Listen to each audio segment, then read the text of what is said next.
Guys, so today we're going to read chapter 21. It's called The Last Day. We're getting close to the end of the book.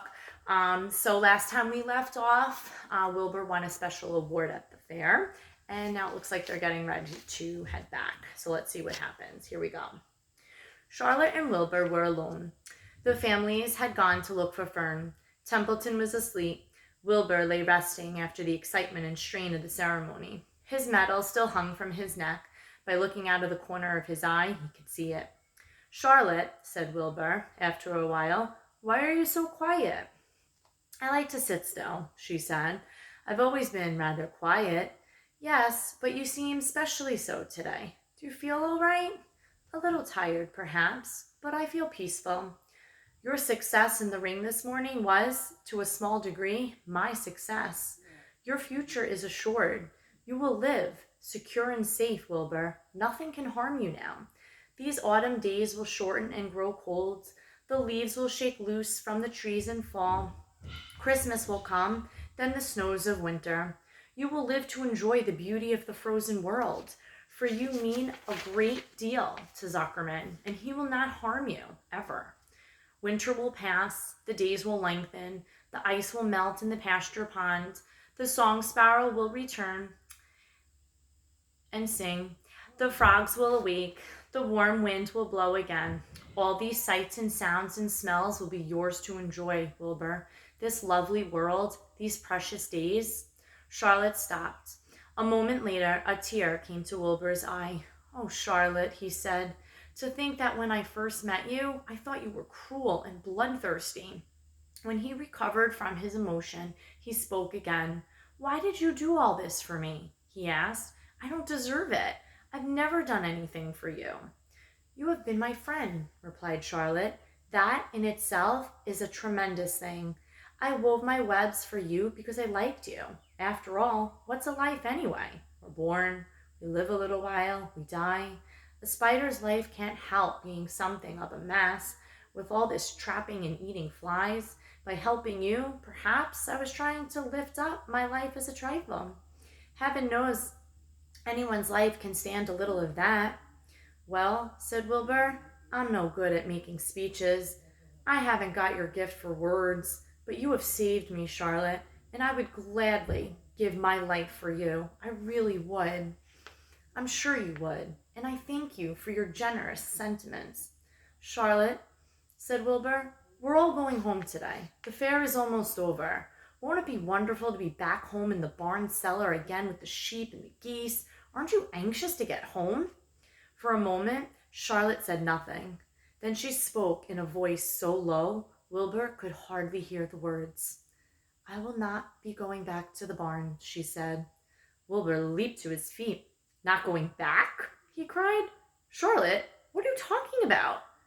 "I'm done for," she replied. "In a day or two, I'll be dead. I haven't even strength enough to climb down into the crate. I doubt if I have enough silk in my spinnerets to lower me to the ground." Hearing this, Wilbur threw himself down in agony of pain and sorrow. Great sobs racked his body. He heaved and grunted with desolation. "Charlotte," he moaned, "Charlotte, my true friend. Come now, let's not make a scene," said the spider. "Be quiet, Wilbur. Stop thrashing about." "But I can't stand it," shouted Wilbur. "I won't leave you here alone to die. If you're going to stay here, I shall stay too." "Don't be ridiculous," said Charlotte. "You can't stay here. Zuckerman and Lurvy and John Arabelle and the others will be back any minute now, and they'll shove you into the crate and away you'll go. Besides, it wouldn't make any sense for you to stay. There would be no one to feed you. The fairgrounds will soon be empty and deserted." Wilbur was in a panic. He raced round and round the pen. Suddenly he had an idea. He thought of the egg sack and the 514 little spiders that would hatch in the spring. If Charlotte herself was unable to go home to the barn, at least he must take her children along. Wilbur rushed to the front of his pen. He put his front feet up on the top board and gazed around. In the distance, he saw the Arabelles and the Zuckermans approaching. He knew he would have to act quickly. "Where's Templeton?" he demanded. "He's in that corner, under the straw, asleep." said Charlotte. Wilbur rushed over, pushing his strong snout under the rat and tossed him into the air. "Templeton!" screamed Wilbur. "Pay attention!"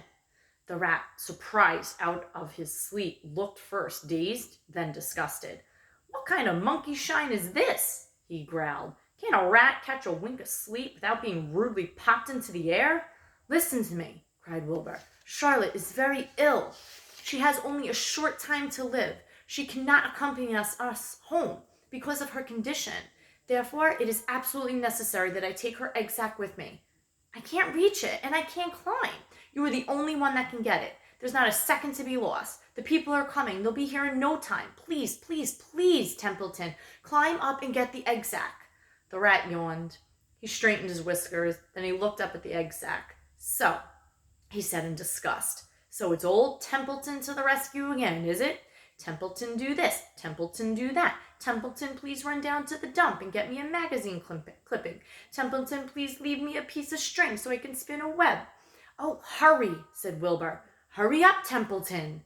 But the rat was in no hurry. He began imitating Wilbur's voice. "So it's hurry up, Templeton, is it?" he said. "Ho, ho. And what thanks do I ever get for these services, I'd like to know? Never a kind word for old Templeton, only abuse and whiskracks and side remarks. Never a kind word for a rat." "Templeton," said Wilbur in desperation, "if you don't stop talking and get busy, all will be lost, and I will die of a broken heart. Please come up." Templeton lay back in the straw lazily. He placed his forepaws behind his head and crossed his knees in an attitude of complete relaxation.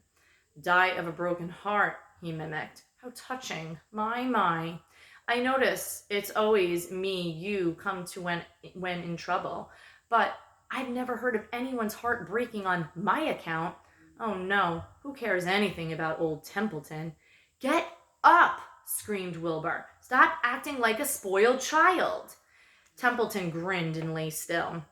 "Who made trip after trip to the dump?" he asked. "Why, it was old Templeton. Who saved Charlotte's life by scaring that Arabelle boy away with a rotten goose egg?